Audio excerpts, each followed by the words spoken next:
তিনি শ্রী এবং আকাশের প্রশংসা করলেন। তিনি একটি পত্রিকার সম্পাদক। পূজা সংখ্যায় একটা করে লেখা দেওয়ার জন্য এদের অনুরোধ করলেন।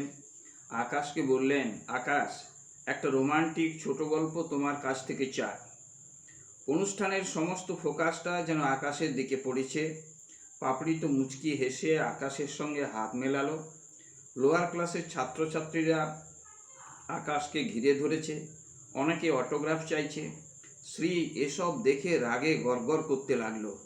সে মনে মনে বলল, শ্রীকে তুমি চেনো না। শ্রী হারতে জানে না, সে হারাতে জানে। এভাবে কলেজের মধ্যে যেন একটা নীরব বিপ্লব ঘটে গেল।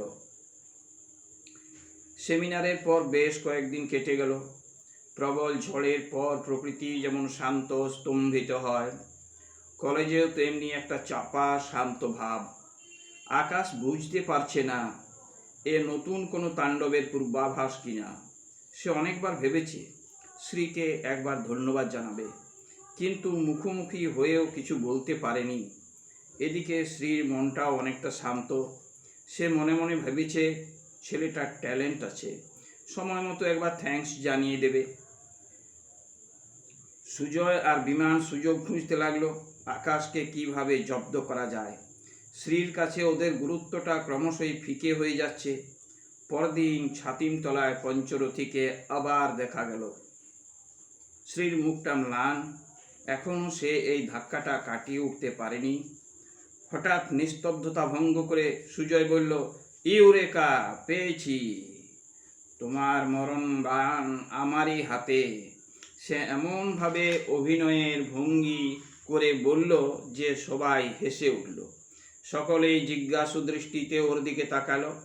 জাদু, তোমারে বধিব আমি এই অস্ত্র দিয়ে, বলেই সুজয় তার মুষ্টিবদ্ধ হাত উপরে তুলল। কাকন বলল, দেখ, ভনিতা না করে বল ব্যাপারটা কি। বলছি সখী, ধৈর্য ধরচিতে মিলিবে মুরারি।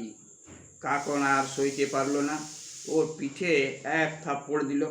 সুজয় বলল, বলতো, আমাদের ক্লাসে অলঙ্কারে কে সবচেয়ে ভালো ছিল? ওরা বলল, শ্রী। ব্যাস, এই দিয়েই আমরা আকাশের অহংকারের ফানুসটা ফুটো করে দেব। রিমা বলল, ব্যাপারটা আমার কাছে ক্লিয়ার হচ্ছে না।